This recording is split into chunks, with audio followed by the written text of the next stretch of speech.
Hello,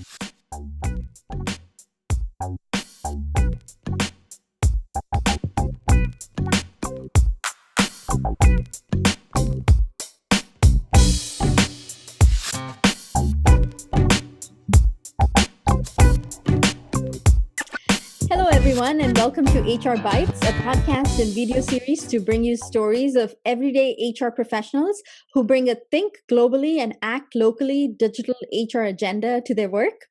Everyday people who are driving digital transformations in their organizations, data-driven and future-fit HR leaders. This is your host, Jay Polaki, and today's guest is Vadim Liberman. Welcome to the show, Vadim. How are you doing? I'm doing good. Thanks for having me here today. Really appreciate it. I was listening to your intro and I was like, well, you couldn't get one of those people, so you got me instead. Well, this is a special show because I really wanted to bring your expertise and your knowledge in terms of the hiring trends and all the talent acquisition and talent management trends that have basically been reset because of 2020, right? Everything's a little different now. And so tell us a little bit about the work you do at TLNT and ERE.net. I know you're a big editor of a lot of stuff.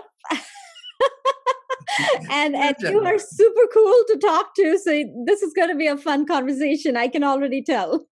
Yeah, no, it's going to be super fun. So yeah, as you mentioned, I'm editor of TLNT.com, which is geared toward HR professionals, and ERE.net, which targets talent acquisition professionals.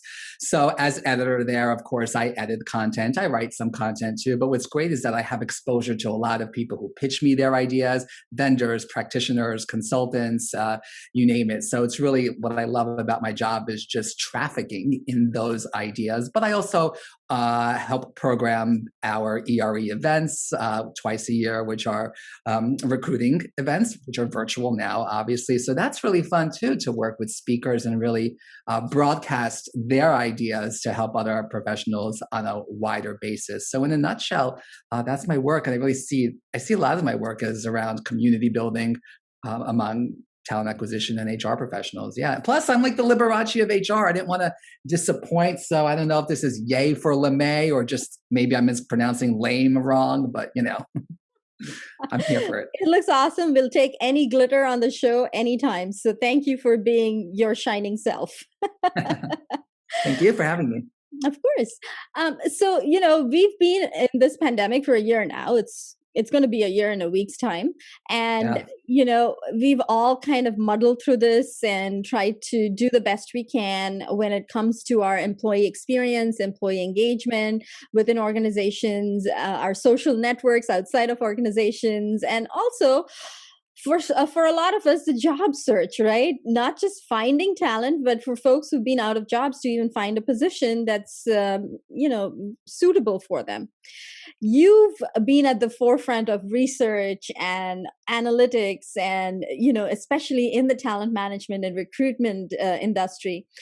Can you throw some light on how we've had to recalibrate and readjust and reset our work, especially in the HR function, when it comes to, bringing those magnetic, talented individuals to our companies? Yeah, I mean, I think at the core, whether you're an HR professional or a talent acquisition professional, I think what this past year has done is really made the work, I would say, unfortunately, at the end of the day, it's been very reactionary, and it's no surprise that companies have had to shift to remote work, more of a flexible schedule. But it's not just, I feel like the challenge really has been not the implementation of those policies and practices, but the mindset that these are actually not band-aids, perhaps, but practices that might be worth exploring, continuing in some way going forward. And so to that point, what are the different, hiring trends that you're seeing out there? How do you think our HR colleagues within the talent management functions and outside of it have adjusted and recalibrated their approach to talent management? Yeah, I mean, I think it depends on the company, whether this is a company that has been impacted by the pandemic and the economic consequences of that to a point where they've had to restrict their hiring. If so, I've seen what I've really liked some companies do is that they really put a focus on internal recruitment and mobility within a company. Like there's all this untapped talent inside a company. And really, what's really exciting potentially about this is that this is what I'm saying this collectively, but a lot of people talk about that this is what the future of work looks like. It's not about putting people into jobs, into boxes, but really looking at their skills, their abilities, their experience, and how can we apply those to different projects and tasks inside of a company. And so this is a really great opportunity for companies to look at their talent, try to do an audit of that, try to create a talent directory that's internal and move people around, not their jobs, but like just really focusing on what they can do. And that has the benefit of course, improving morale and because we all want to contribute as much of our value as we can. So I've really like, that's the best thing that I think I've seen some companies do. Of course, there's the flip side of that is companies that have had to go on a hiring spree, to hire more retail employees or in healthcare. And like one of the things I've loved there is talent directories, external talent directories that connect displaced employees from some industries into others. Like I'm blanking out now, but I know CVS did this. I know Hilton did this.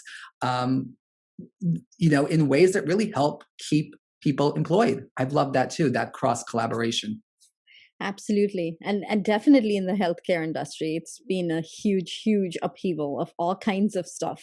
Uh, I was speaking to Jeffrey Shapiro earlier last month, and he was talking about how he actually didn't use much technology when it came to bringing people on board, because when it comes to their industry, which is the radiology industry, the technicians like to see the equipment, and that's their big selling point. So they had to bring them in to say, hey, this is what we have to offer. You get to work with this cool tech, so come look at it, and then you can make a choice whether you want to come work for us.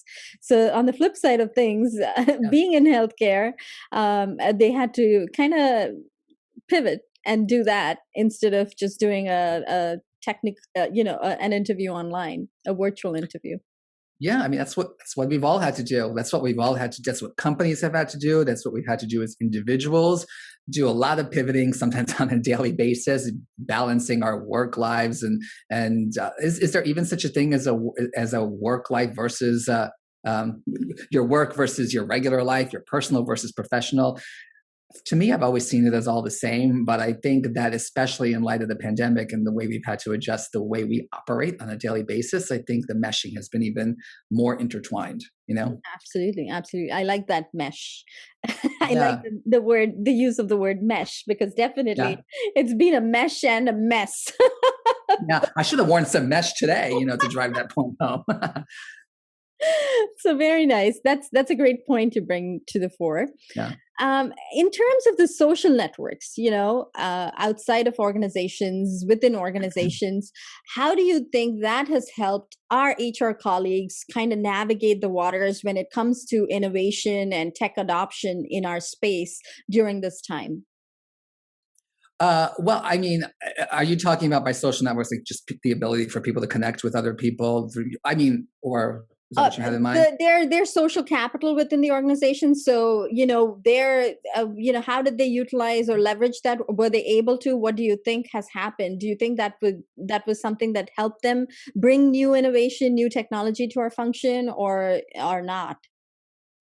Yeah, I mean, again, I think as everything, it depends on the individual organization. But definitely, I think it goes back to something I was saying before about, kind of related to internal mobility and all of that. But I do think that companies that have been able to weather all of this upheaval and change relatively, at least well, really have absolutely tapped into leveraging different people, connecting different people in different companies and different within their companies and different departments in different ways, really broken down those silos in order to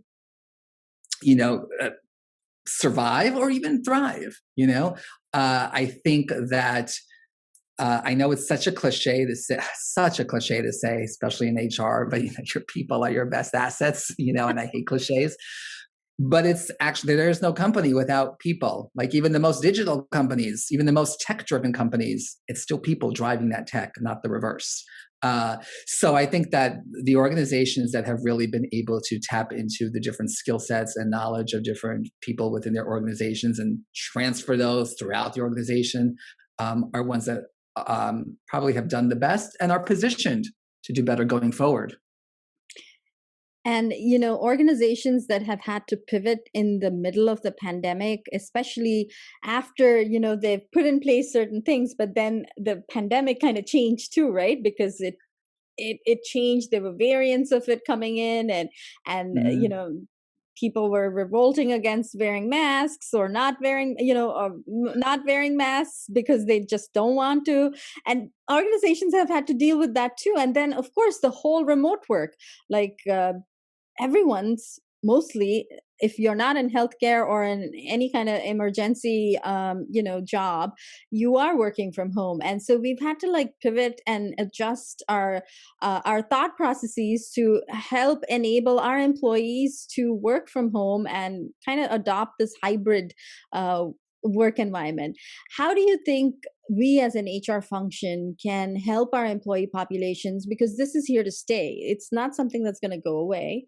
How do you think we can help our employees as HR professionals to thrive in this hybrid work environment?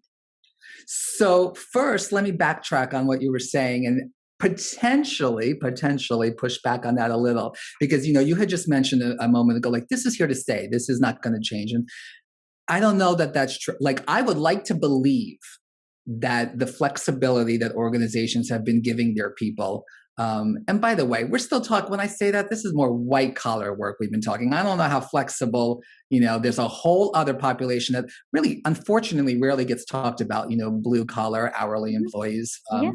Yeah. But, even if we're just talking about even knowledge workers or white collar workers, right? I don't know that once the pandemic subsides enough, that this flexibility mindset, if it even really is a mindset that took hold, right? Just because you're doing something doesn't mean that you really believe in it. So I don't know that that is going to last. I think people tend to make all kinds of predictions based on the intensity of the present, but time will tell. I don't know. But that said, I forgot what your question was already, other than to say I would like for the flexibility to last. But what was your question? Like I'm already losing it. Well, because I think this is here to stay in some form of a hybrid environment where we'll be working from home as well as working from a physical location. How do you think we as HR professionals can help our employees adopt to this new hybrid workplace?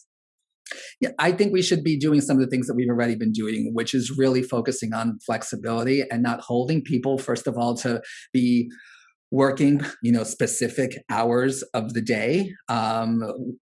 When it's reasonable and feasible, right? That people can get work done outside of those hours so that they can plan around their life with their kids, or caring for elder parents, or just whatever, or a yoga class they want to take. I don't know, So I think there's that. But at the same time, I think that there needs to be reasonable expectations of not creating environments that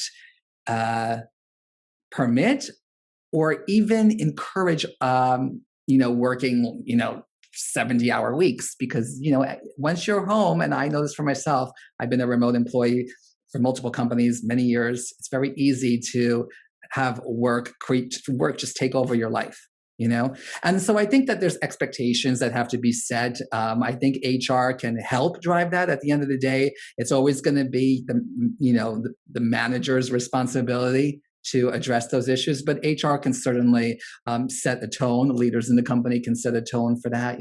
Even little things, we talk about this a lot. You don't have to send your employees an email on the weekend, right? You don't have to do that. Like, if it can wait, it can wait.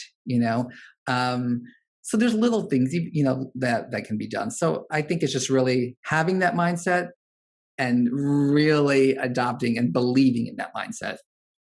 Wonderful.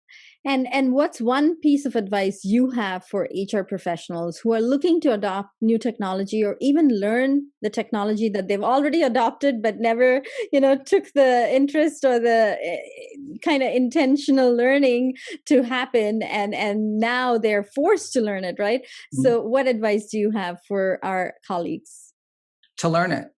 Yes. Just that. To learn it. You're being forced. Well, just because you're being forced to learn it doesn't mean you're real. Again, this goes back to what I was just saying before, right? Like it's like, okay, I got to learn this new technology. I have so much other stuff to do. But like, try to shift that mindset to think like, well, this technology can really help, But I do want to say, related to this point, that I think too often, in HR and talent acquisition, we look to technology to solve problems. There is not one major problem that technology is going to solve in your organization. Literally, not one. Technology is not a solution. I know we call it solution. The lingo around that is, here's a recruiting solution, here's a performance management solution in terms of how we describe tech. But at the end of the day, it's not a solution. It's a solution enabler. And I think that that's how we have to view technology, as a tool to be part of the solution. But the solution will always be people-based. It'll be people driving that solution, leaders, HR professionals, the employee, and not just leaders, like your rank and file employees too are part of that solution. It's not going to be the technology. And I think, unfortunately, sometimes we get caught up and, oh my God, we have this new wellness technology. And look, it can track your heartbeat and look, your Fitbit. Like, that is not a well-being strategy, That's a great point. Sorry, what was that? I said that's a great point you bring up, because technology is definitely the enabler. Yes. And when you said that, Vadim, it really struck a chord, because that's what we do at HR Geckos. We enable better human performance through technology, but technology is not the end all and the be all and the solution that's going to take care of all your problems, right? It's not. HR can never be 100% automated. That's what I believe in, because we are the human face of the organization. We are the function that deals with the humans of the organization. So if we look at it that way, then definitely that's a bad way to look at it, if you ask me. So that's a great point you bring up. Yeah, like in my last role before I came here, I used to work for a company called the Star Conspiracy, which is a marketing agency, and their clients are predominantly workplace HR tech vendors, right? So I was basically a marketing consultant there. And so I dealt with a lot of vendors, exposed to a lot of ideas. And one of the things that I kept pushing back on vendors was that, look, you're an employee engagement solution, right? But here's the thing, maybe you're just measuring employee engagement, you're enabling it, but like there's no company and no savvy HR executive that is going to believe that your tech solution that can help, that can do pulse surveys, that can provide insights, is going to automatically solve your engagement issues. It's not. It can help give you the insights you need, but then it's up to you, the leaders, the people, to do that. And I think that sometimes what you often find with HR tech vendors is that they oversell, overpromise, make it seem like this is some miracle panacea, No, great point. Great point. And I've been in HR long enough. I've dealt with HR technology vendors. So when I'm on the other side of the table now, I really know what not to say. Because I have hung up on people before when they said stuff. And I'm pretty certain that I'm never going to do that to any of my HR colleagues. So thank you for confirming what I already know. And thank you for saying this. Well, once the Liberace of HR says something, it's gold, so. Wonderful.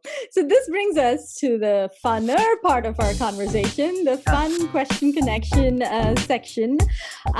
Who's one person in HR technology that you think we should all know and connect with on social?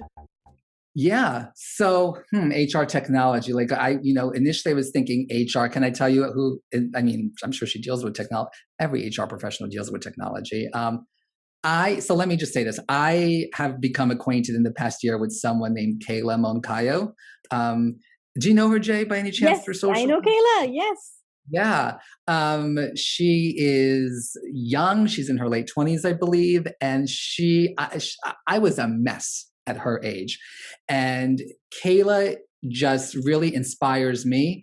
She's an employee at her heart. She's an employee relations practitioner, or that's her area of HR that she's super passionate about. But she's an HR fire breather, as she calls herself, and she is really, I think, emblematic of a rising crop of HR professionals that I'm seeing that are less afraid. She's not, I mean, she doesn't seem afraid at all, at least that's how she comes off, which is great, to voice their opinions on issues that really matter. So she's not out there voicing her opinion on, what kind of cuisine should we bring to the HR party that we're planning, right? That's important too, by the way. I love food. But what she's talking about, the real issues that matter: compensation, diversity and inclusion, and not from a lip service perspective. I mean, I don't need to go into her whole history, but if you find Kayla Moncayo on Twitter, on LinkedIn, you will see, the things that she talks about are really super relevant to HR. And I just love her enthusiasm, the inspiration that she provides others, and just the overall knowledge and expertise that she's willing to share in such a fervent way. I love that about her. She's written for me, on ERE. She'll be writing at TLNT. So I love the, she mentioned that I gave her an opportunity to write an article. No, like that was my pleasure to be able to amplify her voice. So yeah, Kayla Moncayo, look her up. Wonderful. I will link her profile in our show notes for the audience. Yeah. What's your favorite HR podcast other than HR Bytes, of course?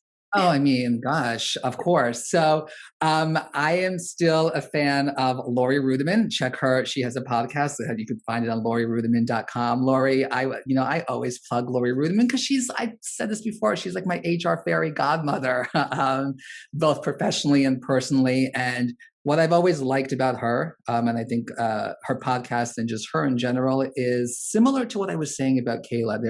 There's a fearless quality there where Lori's willing to go there and really just dig into a topic and is unafraid to really challenge the status quo and topple the status quo. And she has people on her podcast that have a similar mindset, or even if they don't, like they explore really interesting topics, because I think that's what we should be doing more. We should be challenging the status quo and toppling all kinds of conventions. So check her out, lorirudiman.com. I swear she did not pay me to say this, but she does have a new book out, Betting on You. So check her out. Yeah. I know Lori. I interviewed her for the book, actually. So I will definitely link her in the show notes for the audience. Yeah, there you go. Yeah. Your favorite LinkedIn Learning or e-learning course that you think everyone in HR should, watch and learn from, especially as it relates to HR technology, HR diversity technology or HR compensation technology? Yeah, I mean, there's so much that's out there. To be honest with you, and this is just me. I'm not a big. I don't myself take these courses, but I know that there's so many out there. I don't have a favorite, and I'll just be perfectly blunt about that. But this is what I believe. I believe that if this is your area of interest, right, HR tech, and you really want to learn about HR tech to the point of taking a course, there's so many resources. Go online, go on LinkedIn Learning, go on Coursera, go on anywhere. It doesn't really make a difference where you go. Just take a course and you will feel and be smarter as a result of it. So it's not so much that I am willing to pick a certain one, but I think that so often we get so involved in our daily lives. We have so many responsibilities and tasks that we don't take the time to grow ourselves And so I always say, it doesn't matter what you do, just do something, right? Like this isn't HR tech related, but I committed to this year, like anyone with New Year's resolutions, watching at least one TED Talk a day. And I found that a lot of those talks suck, to be honest with you. And I mean, there's great ones out there, don't get me wrong, but like, I don't do one a day anymore. I don't have to, so look at this. I'm ruining everything. Thank you for your candid feedback. That's really good to know. I do get what you're saying. So, that's good to know and good to hear. But even tuning into these conversations that like you and I are having, there's others out there. I mentioned Lori's podcast. The thing about learning is you don't need a course too. There's so many ways to learn. Pick up a book. Subscribe to TLNT.com's newsletter, which just occurred to me. I swear it's not a talking point. There's so many, especially in this digital age, resources out there. I absolutely encourage everyone to take time to learn and grow. Absolutely. Love the plug. TLNT.com, of course. TLNT.com. So given the upheaval of all things work and life, of course, what is one workplace trend that you think is here to stay, other than the Zoom shirt or the Zoom golden Liberace jacket that you're wearing? What's here to stay? Is this, there's my mullet too. I'm trying to bring the 80s back here, right? With the hood, Hey, you need to sing for us too on the show. Come on now. Oh, listen, when you buy a ticket to my concert, then I'll sing for you. Call Ticketmaster now. Wait for that voicemail, Jay. Okay, all right. So I don't think that it is a stretch by any imagination. My answer is not going to be creative or unique, but it's what we were talking about before in terms of workplace trends that are here to stay. Hopefully the one that revolves around flexibility, the one that gives employees time to have a life that work is part of, but that is not defined by work alone. I have a digital piano right next to me, Liberace of HR, right? So I sometimes I'll play that in the middle of the day, and then I'll get back to work. I do caregiving for my mom, that's important too. So hopefully the trend goes back to what I said before. It's not so much about, it partly is crafting certain policies and having practices in place, or codifying something in your employee handbook that no one's going to look at, It's more about inculcating, infusing, and growing a mindset among managers to really embody certain, values around flexibility and respecting that people have a life. Hopefully that's a trend that will stay, but I'm skeptical. I am. Okay. We'll see. We'll need to talk in a couple of years and see, look back at this and see. Yeah, we'll keep this recording and we'll play it back when we meet in 2 years' time. Yeah, we'll see whether we've evolved, devolved. I don't know. Mm-hmm. I would just really like to see what I would like to see HR, I guess, and talent acquisition do is go, hopefully now that we've been through this pandemic for over a year, move from a place of reaction to proaction, just getting back to being more bold and more innovative and just planning ahead. I think that HR talent acquisition works best when it's focused on what's next, so I would love to see that. Wonderful. And I know you are involved in a lot of community projects in your local area as well as on the national scene. So how do you enjoy giving back to the community and the HR community? I don't want to give back. Who cares? No, I think that this is one way, right? Yes, it's a little self-serving. Here I am being all narcissistic, dressed up in gold, getting to talk to people. There's a narcissistic element. But that's the only way today, so it's not narcissistic. No, and that's fine. Hey, that's fine. I'm not knocking myself or anyone else who's advancing their personal brand. But there are different ways to advance your personal brand, and I think that oftentimes the best thing that you can do to advance the HR community and to give back is to meet other people in the community. like we're doing right now, to have these conversations, to network, because what you're doing is you're bettering your own experience, right? With the benefit, and I don't mean in a transactional way. I mean, people who can inspire you with new ideas and excite you and just, help you be more enthusiastic about, what you do. But at the same time, hopefully you're doing that for others too, And I think that the more that people reach out, especially on social, and especially in a pandemic, because we can't be with each other physically, the more that you reach out, the more that you engage with other people on social, share their content. And I've been a little lazy about it myself lately, but share their content, talk about issues on social, in person. That's how you give back. Talking about these same issues with your family and friends, right? You mentioned, giving back to the HR community is really just helping the HR community grow. But a lot of these HR issues are not HR issues. They're work issues. They're people issues. Most of us work for a living. So we need to be having these conversations with family members, friends, etc., about how to make work better, right? Absolutely. It's not just HR that is responsible for that. So that's what I like, just broaden your network. And I told you in the green room before we got on today, I don't want to work. I just want to talk about work. And that's what I love to do best. And that's how I narcissistically give back to the HR community. And adding some sparkle to it, right? Yeah, Shine. You do add the sparkle. So thank you for being your shining self in the community, and thank you for all the work that you do. How can my audience reach you online, on social? What's the best way for them to do that?